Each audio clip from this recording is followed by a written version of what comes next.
ഞാൻ doctor Ruksana's clinic for advanced homoeopathy, Kochi, Malappuram practice ചെയ്യുന്നു.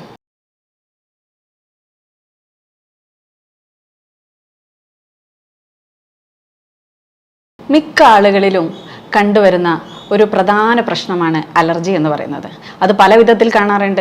ശ്വാസകോശ രോഗങ്ങൾ മുതൽ സ്കിന്നിലുണ്ടാകുന്ന ഡെർമറ്റൈറ്റിസ്, അതുപോലെ തന്നെ സെബോറിക് ഡെർമറ്റൈറ്റിസ്, എക്സിമ അതായത് കരപ്പൻ തുടങ്ങിയ രീതിയിലൊക്കെ നമുക്ക് കാണാറുള്ള ഒരു ഐറ്റമാണ് അലർജി എന്ന് പറയുന്നത്.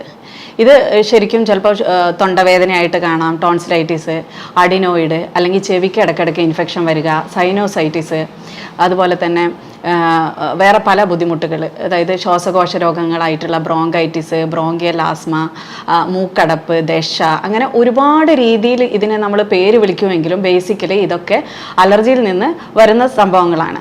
അപ്പോൾ ഈ അലർജി എന്ന് പറയുന്നത് നമ്മുടെ പ്രതിരോധ വ്യവസ്ഥയുടെ അമിതമായ പ്രതികരണമാണ്.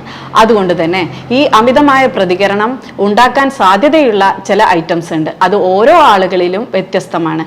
അതായത് ചില ആളുകളിൽ പൊടി ആയിരിക്കും പ്രശ്നം ഉണ്ടാവുക, ചിലപ്പോൾ തണുപ്പ് വരുമ്പോഴായിരിക്കും, ക്ലൈമറ്റിൽ ഉണ്ടാകുന്ന വേരിയേഷൻ ആയിരിക്കാം, അത് ചൂടായിരിക്കാം, തണുപ്പായിരിക്കാം, മഴയായിരിക്കാം, ഓരോ ആളുകളിലും വ്യത്യസ്തമായിരിക്കും. അതുപോലെ തന്നെ ചില ആളുകൾക്ക് സ്കിന്നിൽ അലർജി ഉണ്ടാക്കുന്നത് ചിലതരം ഭക്ഷണ സാധനങ്ങളായിരിക്കാം, അല്ലെങ്കിൽ ഇതുപോലെ തന്നെ പൊടിയായിരിക്കാം. അങ്ങനെ ഓരോ ആളുകളിലും ഓരോ അലർജി ഉണ്ടാക്കുന്ന ഫാക്ടേഴ്സ്, അതിന് ആൻറ്റിജൻ എന്ന് പറയും, അത് വ്യത്യസ്തമാണ്. അതുപോലെ തന്നെ അലർജി ഉണ്ടാകുന്ന ലക്ഷണങ്ങളും വ്യത്യസ്തമാണ്. അതനുസരിച്ചാണ് ശരിക്കും നമ്മൾ ഹോമിയോപ്പതിയിൽ ഇതിനെ ട്രീറ്റ് ചെയ്യുന്നത്. അതായത് ഹോമിയോപ്പതിയിൽ ഇതിനെ ട്രീറ്റ് ചെയ്യുമ്പോൾ എന്താണോ ഇവർക്ക് അലർജി ഉണ്ടാക്കുന്നത്, അതായത് ഇപ്പോൾ അലർജൻസ്, ആൻറ്റിജൻ എന്താണോ, അതായത് നമ്മുടെ ബോഡിയിൽ ആൻറ്റിബോഡീസ്, അതായത് IgE കൗണ്ട് എത്രമാത്രം കൂടുന്നുണ്ട് എന്നുള്ളതൊക്കെ നോക്കിയിട്ടാണ് മരുന്നുകൾ സെലക്ട് ചെയ്യുന്നത്. ഈ അലർജി ഉണ്ടാകുന്ന സമയത്ത് നമ്മുടെ ശരീരം പ്രതികരിക്കുന്നത് എങ്ങനെയാണെന്ന് വെച്ചാൽ, നമ്മുടെ ശരീരത്തിലെ ആൻറ്റിബോഡീസ്, അതായത് IgE കൗണ്ട് അമിതമായി അങ്ങ് കൂടും. ഇപ്പോൾ പൊടി അടിക്കുമ്പം ഒരു നല്ല പൊടിയുള്ള സ്ഥലത്തേക്ക് ഒരു 4 ആളുകൾ കയറി ചെല്ലാന്ന് വെച്ചോ. അപ്പോൾ ഈ 4 ആളുകൾ കയറി ചെല്ലുന്ന സമയത്തും ഈ 4 ആളുകളും വ്യത്യസ്ത രീതിയിലായിരിക്കും അതിനെ പ്രതികരിക്കുന്നത്. അപ്പം ഒരാൾ തുമ്മും, ഒരാൾ ചുമയ്ക്കും, അല്ലെങ്കിൽ വേറൊരാൾക്ക് ശ്വാസതടസ്സം അനുഭവപ്പെടും, ചിലപ്പോൾ മൂക്കടപ്പായിരിക്കും ഉണ്ടാകുന്നത്, ചില ആൾക്കാർക്ക് സ്കിന്നൊക്കെ തടിച്ചു പോകും, അർട്ടിക്കേറിയ എന്നൊക്കെ പറയും. ഈ രീതിയിലൊക്കെ ഈ ഒരു അവസ്ഥ ഉണ്ടാവാറുണ്ട് അലർജിയുടെ. അപ്പം ഇത്തരത്തിൽ ഓരോ ആളുകളും വ്യത്യസ്ത രീതിയിലാണല്ലേ ഇതിന് പ്രതികരിക്കുന്നത്. അപ്പോൾ ആ ഒരു അവസ്ഥയിൽ നിന്നും ആ ഒരു നല്ല പൊടിയുള്ള സ്ഥലത്തേക്ക് പോയിട്ട് തിരിച്ചു വരുന്ന സമയത്ത് അവരുടെ ശരീരത്തിലെ IgE കൗണ്ട് നോർമലായി വരണം. ചിലപ്പോൾ 1 മണിക്കൂറിൻ്റെ ഉള്ളിൽ, ചില ആളുകൾക്ക് 1 ദിവസത്തിൻ്റെ ഉള്ളിൽ, അല്ലെങ്കിൽ 2 ദിവസത്തിൻ്റെ ഉള്ളിലൊക്കെ ഇങ്ങനെ മെഡിസിൻ ഇല്ലാതെ തന്നെ നോർമലായിട്ട് വരും. അല്ലാത്ത അവസ്ഥ, അതായത് ഇത്രയും അത് പുറത്ത് വന്നിട്ടും ഇത് 1-2 ദിവസത്തിൻ്റെ ഉള്ളിൽ നോർമൽ ആകുന്നില്ല, അത് ആ അവസ്ഥ കൂടി വന്ന് ശ്വാസമുട്ടലിലോട്ടൊക്കെ വരുന്നുണ്ടെങ്കിൽ, അല്ലെങ്കിൽ സ്കിൻ അലർജീസ് കൂടി വരുന്നുണ്ടെങ്കിൽ അവർ അലർജിക് പേഴ്സണാലിറ്റി എന്ന് പറയുന്നത്. ഇത്തരത്തിലുള്ള ആളുകൾ ശരിക്കും IgE കൗണ്ട് ക്രമാതീതമായി കൂടും. അവരുടെ ശരീരം അമിതമായി ഇത്തരം സാധനത്തിനോട് പ്രതികരിക്കുന്നതാണത്. അത് ചിലപ്പം ചെറിയ പൊടി മതിയായിരിക്കും അവർക്ക്, അല്ലെങ്കിൽ ചെറിയ ക്ലൈമറ്റിലുള്ള ചേഞ്ച് മതിയായിരിക്കും, അല്ലെങ്കിൽ ചിലതരം ഭക്ഷണ സാധനങ്ങൾ. വേറൊരാൾക്ക് ഈ ഒരു ഭക്ഷണ സാധനത്തിനോട് വേറെ ഒരു പ്രോബ്ലം ഉണ്ടാവില്ലായിരിക്കും. പക്ഷേ ഈ ഒരാൾക്ക്, പ്രത്യേകിച്ചും ചില ആളുകൾക്ക് ആപ്പിൾ പ്രശ്നം ഉണ്ടാവാറുണ്ട്, ഓറഞ്ച് പ്രശ്നം ഉണ്ടാവാറുണ്ട്, മിക്കവാറും എല്ലാ സിട്രസ് ഫ്രൂട്ട്സും മിക്ക ആളുകൾക്കും പ്രശ്നം ഉണ്ടാവാറുണ്ട്. അതുപോലെ തന്നെ ചിലപ്പം ഡേറ്റ്സ് ആയിരിക്കാം, അല്ലെങ്കിൽ മുന്തിരി ആയിരിക്കാം, അങ്ങനെ പല സാധനത്തിനോടും മിക്കവാറും ഇവർക്ക് ചിലതരം ഫിഷ് ഐറ്റംസ്, അതായത് മീനുകളൊക്കെ നമ്മൾ കടൽ മത്സ്യങ്ങൾ എന്ന് പറയും, ഈ ചെതുമ്പലുള്ള മീനുകൾ ഇവർക്ക് പ്രശ്നം ഉണ്ടാവാറില്ല. ചെതുമ്പലില്ലാത്ത ചിലതരം മത്സ്യങ്ങൾ, അതുപോലെ തന്നെ ചെമ്മീൻ, അയല, കൂന്തൾ, ഞണ്ട് തുടങ്ങിയ മത്സ്യങ്ങൾ. ചില ആളുകൾക്ക് ബീഫ് അലർജി ഉണ്ടാവും, ചില ആളുകൾക്ക് ചിക്കൻ അലർജി ഉണ്ടാവും. അങ്ങനെ ഓരോ ആളുകളിലും ഇത് എന്തെന്നാണോ വരുന്നത് അത് വ്യത്യസ്തമായിരിക്കും. അവരുടെ ശരീരം വിചാരിക്കുന്നത് എന്താ, എന്തോ ഒരു വലിയ സംഭവം അവരുടെ ശരീരത്തിലേക്ക് വരുന്നുണ്ട്, ഇതിനെതിരെ റെസിസ്റ്റ് ചെയ്യണം, ഇതിനെതിരെ പ്രതിരോധിക്കണം എന്ന് വെച്ചിട്ടാണ് അവർ ഇത്തരം രീതിയിൽ പ്രതികരിക്കുന്നത്. അങ്ങനെ പ്രതികരിക്കുന്ന സമയത്ത് അവരുടെ ശരീരത്തിൻ്റെ ഉള്ളിൽ IgE എന്ന് പറഞ്ഞിട്ടുള്ള കൗണ്ട് ക്രമാതീതമായി കൂടും. അത് കൂടുന്ന സമയത്ത് പുറത്തുള്ള ആൻറ്റിജൻ എന്ത് തന്നെ ആയിക്കോട്ടെ, ഭക്ഷണ സാധനത്തിൽ നിന്നൊക്കെ വരുന്ന ആ പ്രോട്ടീനുമായിട്ട് നമ്മുടെ ബോഡിയിലുള്ള ഈ IgE കൗണ്ട് അമിതമായി അങ്ങ് റിയാക്ട് ചെയ്യും. ഈ റിയാക്ട് ചെയ്യുന്ന സമയത്ത് നമ്മുടെ ബോഡിയിൽ ഉണ്ടാകുന്ന ഒരു കൗണ്ടാണ് ഹിസ്റ്റമിൻ എന്ന് പറഞ്ഞിട്ടുള്ള പ്രോട്ടീൻ. ഈ ഒരു കെമിക്കൽ നമ്മളെ ബോഡിയിൽ പല രീതിയിലായിരിക്കും പ്രത്യാഘാതങ്ങൾ ഉണ്ടാക്കുന്നത്. അതായത് ചില ആളുകൾക്ക് കഫം കൂടും. അങ്ങനെ കഫം കൂടുന്ന സമയത്ത് ചിലപ്പോൾ മൂക്കിലായിരിക്കും കഫം കെട്ടിക്കിടക്കുന്നത്, അപ്പോൾ മൂക്കടപ്പ് ഉണ്ടാവും. അതുപോലെ തന്നെ തൊണ്ടയിലായിരിക്കും ചിലപ്പോൾ ഉണ്ടാവുന്നത്. അപ്പം ചിലപ്പോൾ അത് ഇൻഫെക്ഷൻ വന്ന് ടോൺസിലൈറ്റിസ് പോലെയൊക്കെ വരും. അതുപോലെ ഇടയ്ക്കിടയ്ക്ക് പനി വരിക, അഡിനോയിഡ് ഉണ്ടാവുക.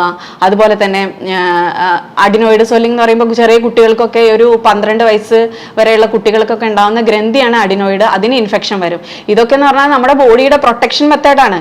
അതായത് ആദ്യം തന്നെ നമ്മുടെ ബോഡി പ്രൊട്ടക്ട് ചെയ്യാൻ നോക്കുക. നല്ല പുകയൊക്കെ വരുമ്പോൾ നമ്മുടെ മൂക്കിനകത്തിലൂടെ ഈ സാധനം എൻ്റർ ചെയ്യരുത് എന്ന് വിചാരിച്ച് നമ്മുടെ മൂക്കിനകത്തുള്ള കൊഴുത്ത ആവരണം വീർത്ത് വരും.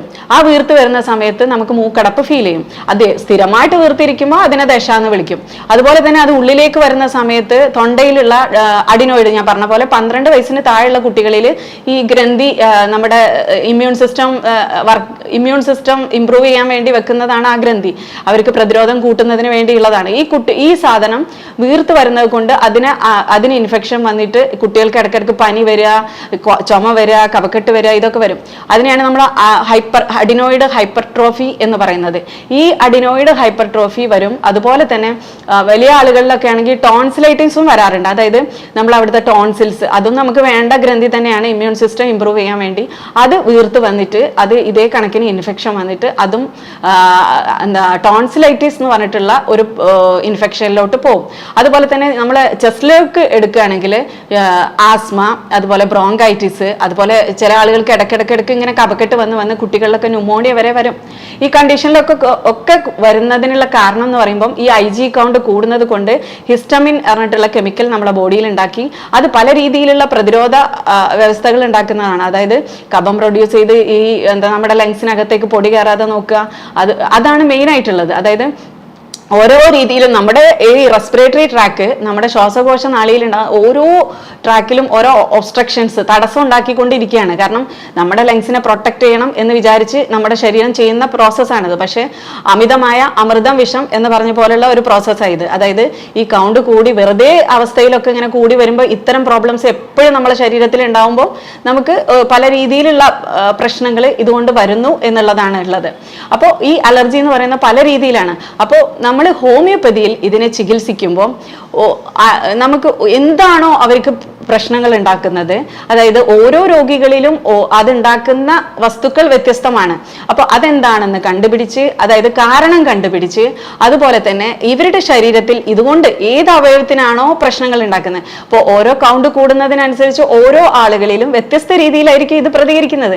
ചിലപ്പം ഞാൻ നേരത്തെ പറഞ്ഞ പോലെ ലങ് ഇൻഫെക്ഷൻ ആയിരിക്കും, ചിലപ്പോൾ മൂക്കിലെ ദശയായിരിക്കാം, അല്ലെങ്കിൽ അഡിനോയിഡ് ആയിരിക്കാം. അപ്പൊ അങ്ങനെ എന്ത് അവസ്ഥയിലൂടെയാണോ ഈ രോഗി കടന്നു പോകുന്നത് എന്ന് കണ്ടുപിടിച്ച്, അതുപോലെ തന്നെ ഇതിന് എത്രമാത്രം കൗണ്ട് കൂടുന്നുണ്ട്, അതുപോലെ തന്നെ ഇപ്പോൾ ലങ്സിലാണ് പ്രശ്നമെങ്കിൽ, അപ്പോൾ ആസ്മയൊക്കെയുള്ള രോഗികളാണെങ്കിൽ ലങ്സിൽ ഇപ്പം റൈറ്റ് ലങ്ങിലാണോ കഫം കെട്ടിക്കിടന്നത് അല്ലെങ്കിൽ ലെഫ്റ്റ് ലങ്ങിലാണോ കഫം കെട്ടിക്കിടക്കുന്നത് എന്നൊക്കെ നോക്കി അതിനനുസൃതമായിട്ടുള്ള സമാനമായിട്ടുള്ള മരുന്നാണ് ഹോമിയോപ്പതിയിൽ കൊടുക്കുന്നത്. അതായത് ഹോമിയോപ്പതിയിൽ ഇതിന് സാമ്യമുള്ളതിനെ സുഖപ്പെടുത്തുന്നു എന്നുള്ള ഒരു തിയറി വെച്ചിട്ടാണ് നമ്മൾ ഹോമിയോപ്പതിയിൽ ഇതിനെ ട്രീറ്റ് ചെയ്യുന്നത്. അതായത് ഇപ്പം ഇവരുടെ ലക്ഷണങ്ങൾക്ക് സമാനമായിട്ടുള്ള ലക്ഷണങ്ങൾ ഉണ്ടാക്കാൻ കഴിവുള്ള ഒരു മരുന്നിനെ നമ്മൾ അതിൻ്റെ ചെറിയ ഡോസിൽ ഒരു സ്റ്റിമുലേഷൻ ആയിട്ട് ആ രോഗിക്ക് കൊടുക്കുന്നു. അതായത് ആ രോഗി ഈ സമയത്ത് നമ്മുടെ ശരീരം, അതായത് ആർക്കാണോ ഈ മരുന്ന് കൊടുക്കുന്നത് അവരുടെ ശരീരം ഇതിനെതിരെ ചെറിയ രീതിയിൽ അവരുടെ ബ്ലഡ് സെൽസ് ഒക്കെ ഇതിനെതിരെ റെസിസ്റ്റ് ചെയ്യാൻ നോക്കും. ആ സമയത്ത് ചെറുതായിട്ട് കൗണ്ട് കൂട്ടി പിന്നെ ഈ ലെവൽ എന്നും ഇങ്ങനെ ഉണ്ടാവുമ്പോൾ ചെറുതായിട്ട് നമ്മുടെ ബോഡി കാം ഡൗൺ ആവും. ഈ ഒരു പ്രോസസ്സാണ് ശരിക്കും നമുക്ക് ഹോമിയോപ്പതിയിൽ ചെയ്യുന്നത്. അതായത് ഇപ്പം നമ്മൾ ഒരു ചീഞ്ഞ സ്മെല്ലുള്ള സ്ഥലത്തേക്ക്, ഇപ്പോൾ മീൻ മാർക്കറ്റിലോട്ട് നമ്മൾ പോകുക വെച്ചാൽ ഒരു ഹാഫ് ആൻ അവർ അവിടെ നിൽക്കുമ്പോൾ നമുക്കൊരു ഭയങ്കര ബുദ്ധിമുട്ട് ഫീൽ ചെയ്യും. നമുക്ക് അവിടെ നിൽക്കാൻ പറ്റില്ല, ഇറങ്ങി പോരണം എന്നൊക്കെ തോന്നും. പക്ഷെ കുറച്ചങ്ങ് കഴിഞ്ഞ് ചിലപ്പോൾ ഒരു 2-3 മണിക്കൂർ കഴിയുമ്പോൾ അല്ലെങ്കിൽ ഒരു ദിവസമൊക്കെ കഴിയുമ്പോഴേക്കും നമ്മൾ അവിടെ സെറ്റാവും. അതായത് നമ്മുടെ ശരീരം ഏതൊരു സാധനത്തിനോടും അഡാപ്റ്റ് ചെയ്യാനുള്ള ഒരു കപ്പാസിറ്റി ഉണ്ട്. അതുപോലെ നമ്മുടെ മരുന്ന് ഇതിൻ്റെ കൃത്യമായ മരുന്ന് കൊടുത്തിട്ട് അഡാപ്റ്റ് ചെയ്ത് കൊണ്ടുവരിക എന്നുള്ളതാണ് ഹോമിയോപ്പതിയിൽ ചെയ്യുന്നത്. അതുകൊണ്ട് തന്നെ പയ്യെ നമ്മളുടെ ഈ ഒരു രോഗിയുടെ ബോഡി അതിനോട് അഡാപ്റ്റ് ചെയ്ത് വന്ന് ഒരു നോർമൽ ആകുന്ന ഒരു പ്രോസസ്സ്. അതായത് നമ്മുടെ അസുഖത്തിൻ്റെ ഫ്രീക്വൻസിയും സിവിയറിറ്റിയും കുറഞ്ഞ് പയ്യെ ഏതൊരവസ്ഥയാണോ അവർക്ക് പ്രശ്നങ്ങൾ ഉണ്ടാക്കുന്നത് ആ ഒരു അവസ്ഥയോട് ഒരു പ്രശ്നവും ഇല്ലാത്ത രീതിയിലേക്ക് കൊണ്ടുവരിക എന്നുള്ളതാണ് ഹോമിയോ മരുന്നോട് ചെയ്യുന്നത്. ഇത്തരത്തിൽ നമ്മൾ വളരെ കൃത്യമായ മരുന്ന്, അതായത് കൃത്യമായ ഡോസിൽ കൃത്യമായ മരുന്ന്, ഇപ്പോൾ ആ കോൺസ്റ്റിറ്റ്യൂഷണൽ റെമഡി എന്ന് പറയും നമ്മൾ ഇത് സെലക്ട് ചെയ്യുന്നത്, അവരുടെ കൃത്യമായ ലക്ഷണങ്ങളും അത് എന്ത് കാരണം കൃത്യമായി കണ്ടുപിടിച്ച് കൗണ്ട് കൂടുന്നത് കൃത്യമായി നോക്കി അതിനനുസൃതമായിട്ട് കൃത്യമായി കൊടുത്തു കഴിഞ്ഞാൽ നമുക്ക് ഈ അലർജി എന്നുള്ള രോഗത്തെ പരിപൂർണമായിട്ടും ഹോമിയോപ്പതിയിൽ മാറ്റിയെടുക്കാൻ പറ്റും.